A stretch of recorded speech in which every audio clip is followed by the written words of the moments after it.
시편 52편 1절에서 9절 말씀입니다. 시편 52편 1절에서 9절 말씀, 우리 교독하고 마지막 절은 합독하도록 하겠습니다. 포악한 자여, 내가 어찌하여 악한 계획을 스스로 자랑하는가? 하나님의 인자하심은 항상 있도다. 네 여호가 심한 악을 꾀하여 날카로운 삭도같이 장사를 행하는다. 내가 선보다 악을 사랑하며 의를 바라보다 거짓을 사랑하는도다. 셀라.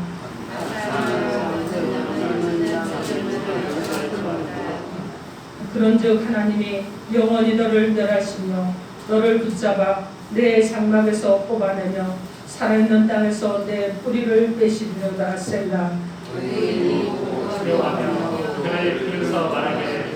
이 사람은 하나님을 자기 힘으로 삼지 아니하고 오직 자기 재물의 풍감을 의지하며 자기의 악으로 스스로 든든하게 하던 자라 하리로다.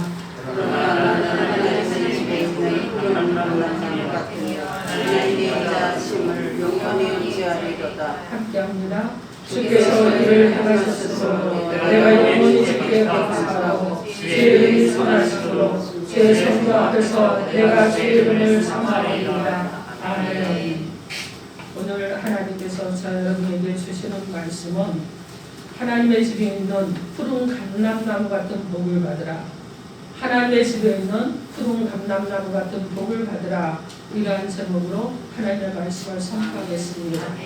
오늘 이 말씀이 선포될 때 성령님이 임재하시고 역사하심으로 이 말씀이 우리 가운데 생명이 되고 우리 안에 답답하고 뚫리지 않은 것들이 열어지는 역사가 일어나고 그리고 새 힘을 얻게 하므로 언제나 축복 가운데 살아가는 푸른 감람나무 같은 자 여러분이 되기를 주님의 이름으로 축원합니다. 아멘. 여러분 서로 인사하십시오. 자, 예수 이름으로 사랑하고 축복합니다. 예수 이름으로 사랑하고 축복합니다. 우리 다시 한번 인사하시기 바랍니다. 2021년 변혁된 교회를 세우고 변혁된 성도가 됩시다. 2021년 변혁된 교회를 세우고 변혁된 성도가 됩시다. 아멘. 변혁된다는 것은 변화되고 혁신된다는 거예요. 완전히 바뀐다는 것입니다. 그래서 2021년도 먼저 그의 나라 그의 의를 구하여서 모든 것이 더해지는 우리 교회 가운데 변혁되고 혁신되는 성도가 되고 변혁되고 혁신되는 교회가 되는 역사가 일어날 줄 믿습니다. 네. 자, 오늘 본문 말씀은요, 하나님께서 시들지 않고 축복되게 살아가는 그런 삶의 비결을 말씀해 주시는 거예요. 우리가 인생을 사는데 어떤 사람은 시들시들하게 삽니다. 근데 어떤 사람은 그냥 푸르고 청청한 나무처럼 열매를 잘 맺으면서 그래서 삶에 결실하고 풍성해지고 넉넉해지고 그러면서 영적으로 부유해져서 정말 하나님 앞에 있는 것이 만족감을 누리면서 살아가는 이런 성도들이 있습니다.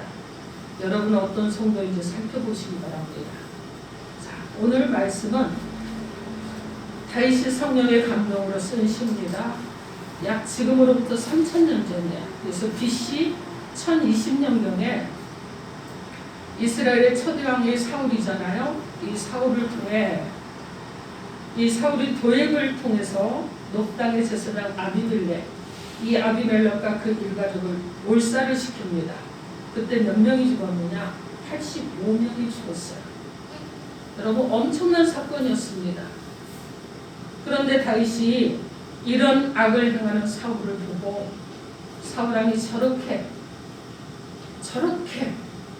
자신이 잘되고 그리고 안정된 정권을 유지하기 위해서 서심없이 악을 행하는 이 모습을 보면서 이 사울왕을 마음으로 굉장히 안타깝게 생각을 했습니다. 그래서 다윗의 마음이 아팠어요.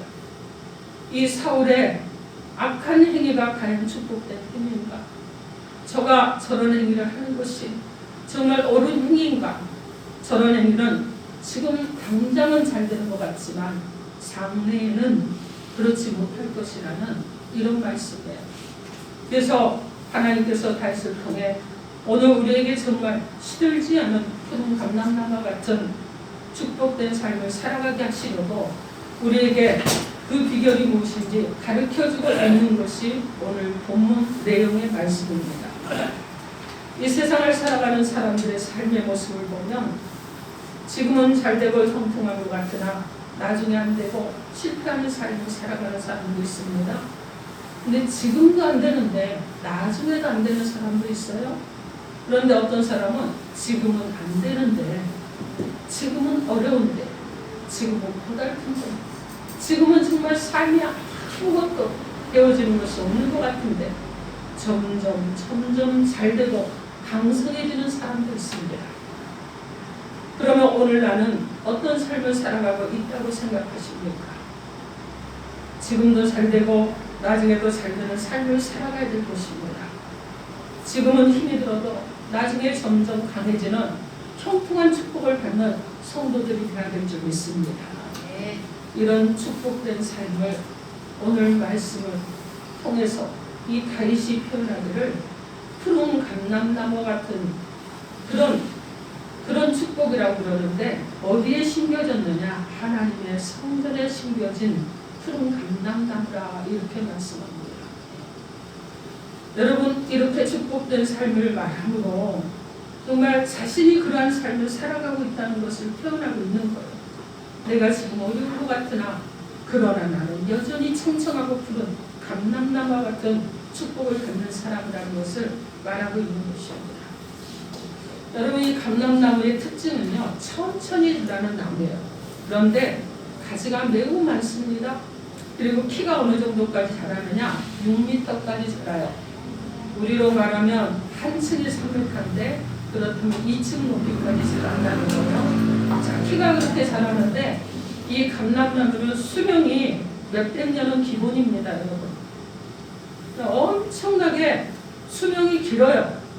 그리고 이 감람나무의 얼줄기가 너무 오래돼서 썩어지고, 그리고 여러분 어떻습니까? 비바람에 꺾이고 무너지고 이러면 그 중간에 여러분 살아있는 그 가지 줄기에서 새싹이 또 돋아나는 거예요.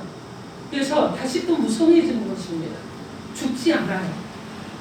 계속해서 살아납니다. 사람 일부러 파내버리면 죽을까? 그렇지 않으면 죽지 않는다는 거예요.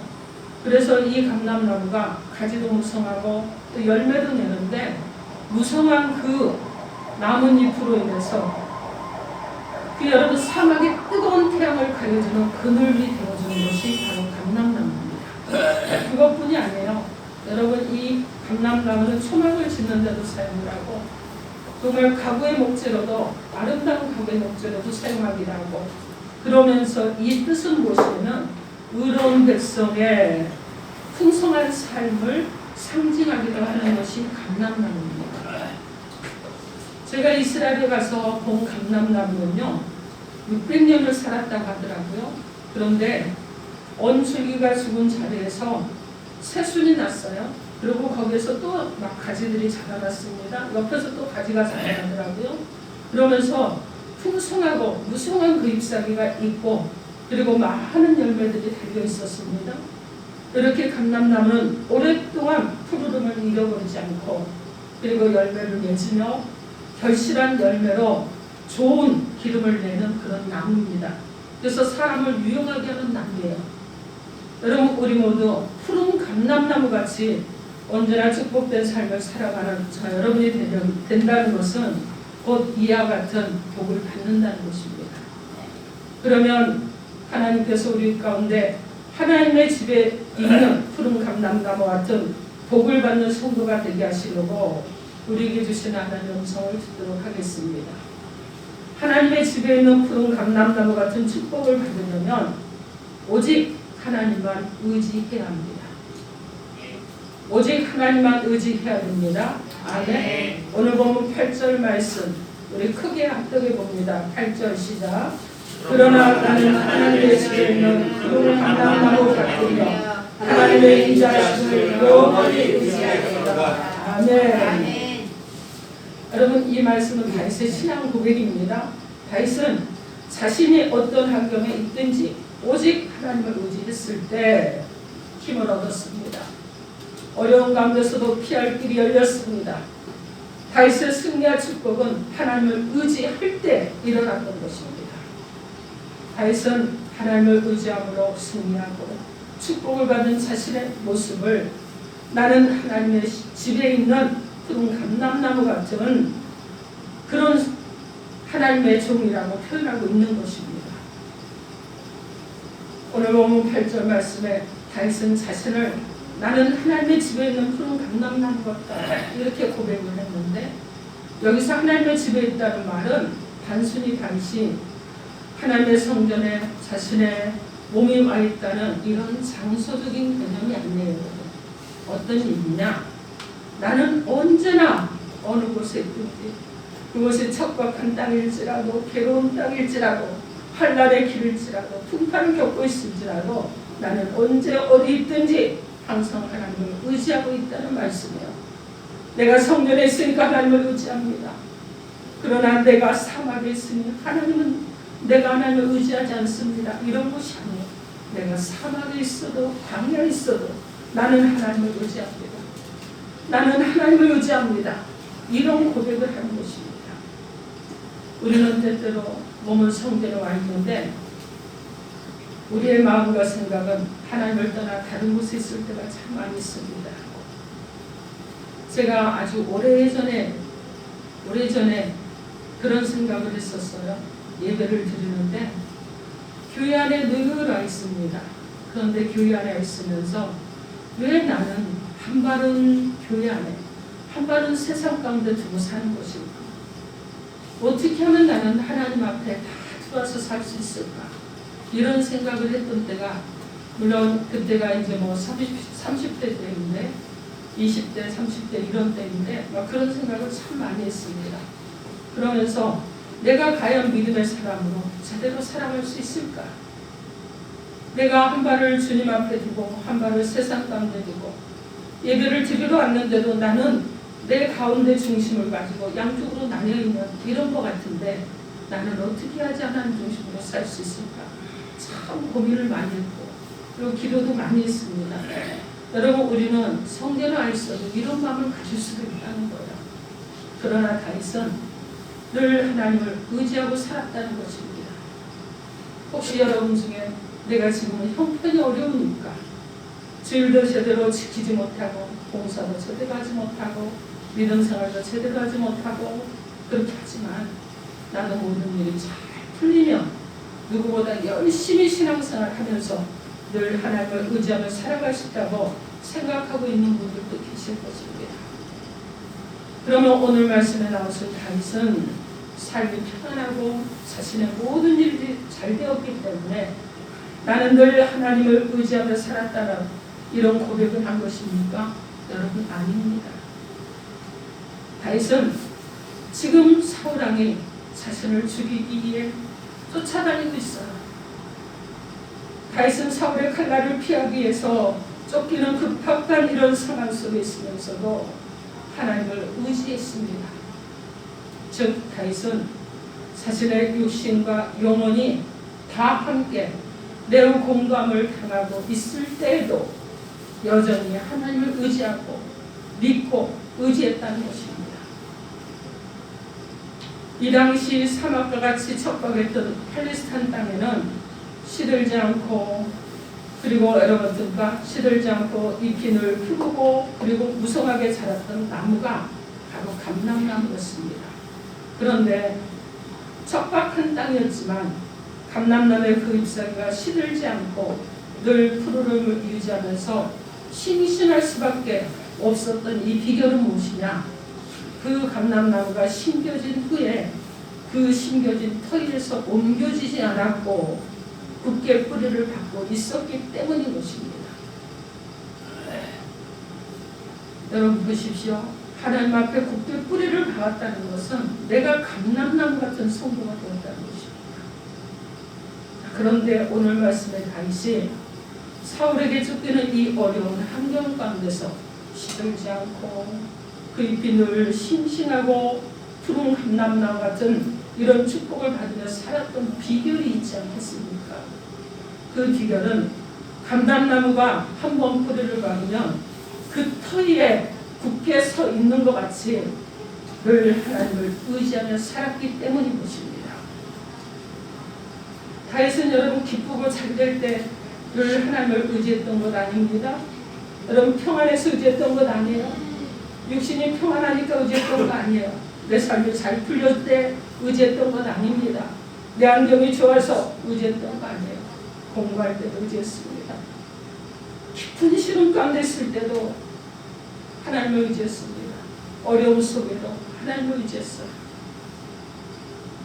즉 다윗은 자신의 환난 중에도 결코 좌절하거나 낙심하지 않고 하나님을 의지하며 하나님께서 자신에게 시들지 않는 푸른 감람나무와 같은 축복을 주신다는 것을 믿었기 때문인 줄 믿습니다. 우리가 하나님의 집에 있는 푸른 감람나무 같은 축복된 그런 삶을 살아가는 비결이 있지 않겠습니까? 그것은 오직 하나님만 의지하며 살기로 결단하는 겸손한 마음을 가지면 그렇게 될 줄 믿습니다.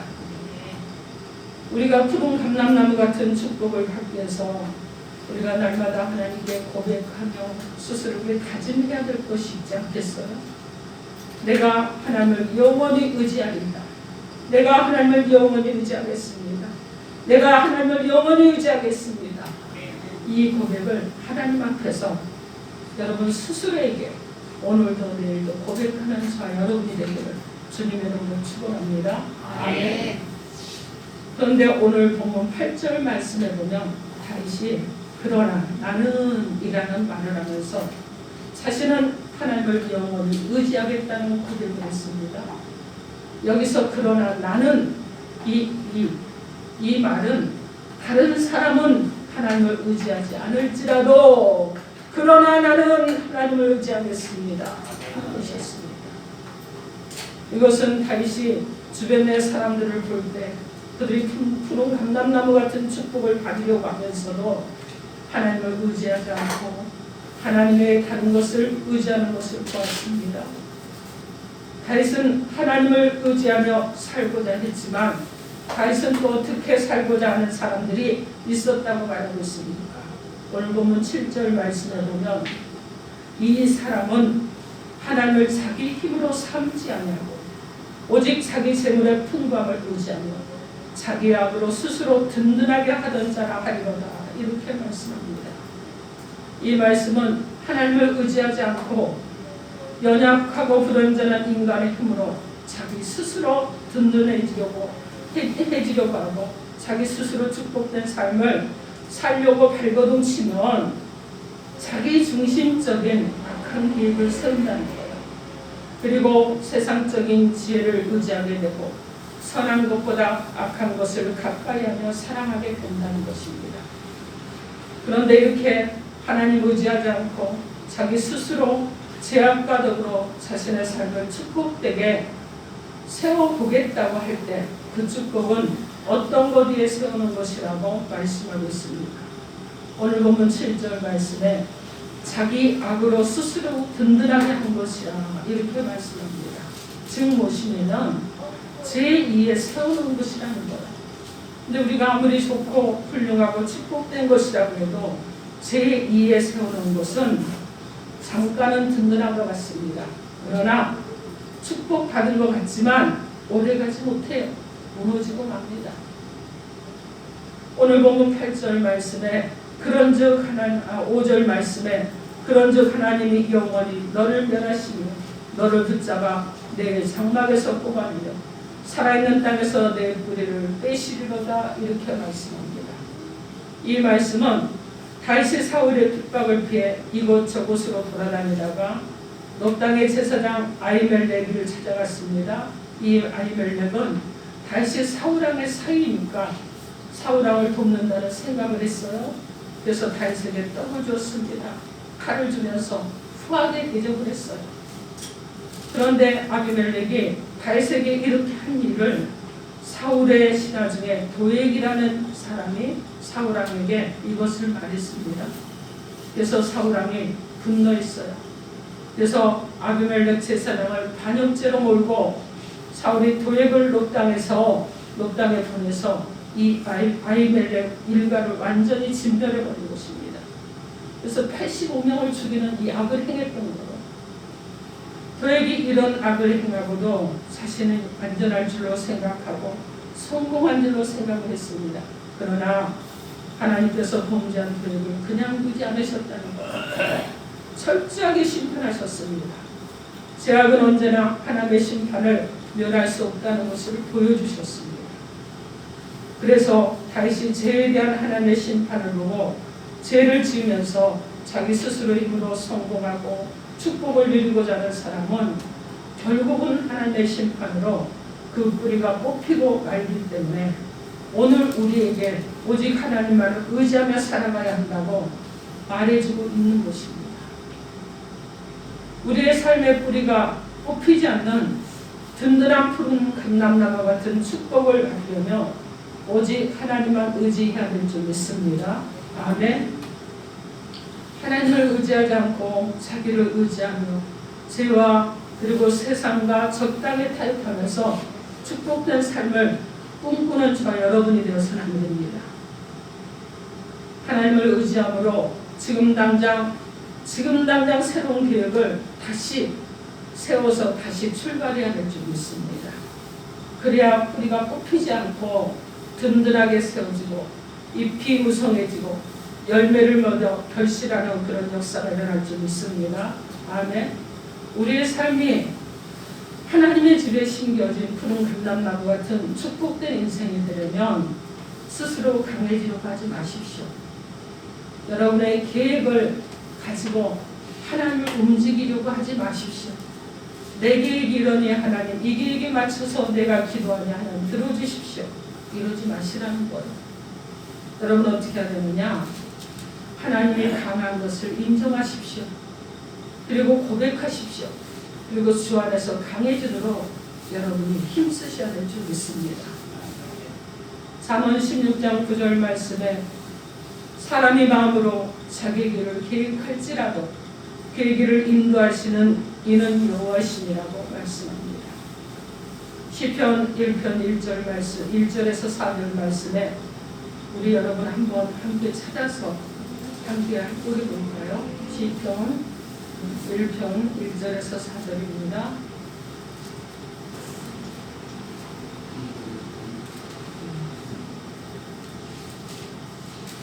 찾으셨나요? 네. 크게 합독해 주시기 바랍니다. 시작. 믿는 사람은 악인들의 길에 따르지 아니하며 죄인들의 길에 서지 아니하며 오만한 자들의 자리에 앉지 아니하고 오직 여호와의 율법을 즐거워하여 그의 율법을 주야로 묵상하는다. 그는 시냇가에 심은 나무가 철을 따라 열매를 맺으며 그 열매가 감지 아니하는 같으니 그가 하는 모든 일이 다 공평하리로다. 악인들은 그렇지 아니하며 오직 바람에 나는 여호와 같도다. 아멘. 사랑하는 성도 여러분, 여러분의 인생의 심정으로 하나님의 집에 심겨진 푸른 감람나무 같은 그런 은혜가 있기를 여러분 원하십니까? 아멘. 하나님만 의지하십시오. 하나님만 의지하십시오. 여러분 자신을 의지했던 것들을 내려놓으십시오. 나를 스스로 믿었던 것들이 있으면 내려놓으시기 바랍니다. 그리고 하나님의 말씀 앞에 서시고 또 변화되고 또 변혁되고 그리고 혁신된 푸른 감람나무 같은 성도로 살아가는 자 여러분이 되셔서 진정으로 하나님의 집에 심겨진 푸른 감람나무. 그래서 여러분 푸르고 청청하고 잎사귀가 무성하고 그 피가 곱게 자라서 6m까지 자라는 이 나무. 그런데 또 열매도 맺고 결실하는 이 나무처럼 여러분이 그렇게 사십시오. 그리고 여러분 그 수명이 계속해서 이어지는 것처럼 지속적으로 복음으로 성장하는 저 여러분이 되시기를 바랍니다. 아멘. 여러분 우리는 주님을 늘 믿으며 살아갑니다. 그죠? 예수님과 함께하는 십자가 복음의 사람으로 살아가고 있는 거예요. 그런데 하나님의 집에 심겨진 자들이 여러분 가슴 안에 십자가가 없이는 살아갈 수 없고 여러분 안에 복음이 없이는 살아갈 수 없다는 고백이 항상 일어나야 될 줄 믿습니다. 아멘. 여러분 안에 예수가 있기에 여러분이 푸른 감람나무가 되는 거예요. 아멘. 여러분 안에 하나님이 살아계시기에 푸른 감람나무가 되는 것입니다. 아멘. 주님 없이 복음 없이 우리의 생명을 생명 있다고 주장하는 어리석은 자들이 되지 마시고 이제 나는 주님만을 의지합니다. 나는 하나님만을 의지합니다. 세상에 어떠하든지 환경이 어떠하든지 나에게 돌을 던지는 자가 있다고 할지라도 때로는 나를 괴롭게 하는 자들이 있다고 할지라도 세상과 타협하지 않고 오직 하나님의 말씀을 중심으로 살아가는 하나님의 집에 진정으로 심겨진 푸른 감람나무 같은 저와 여러분의 축복된 인생이 되기를 주님의 이름으로 축원합니다. 아멘. 이 시간 기도합니다.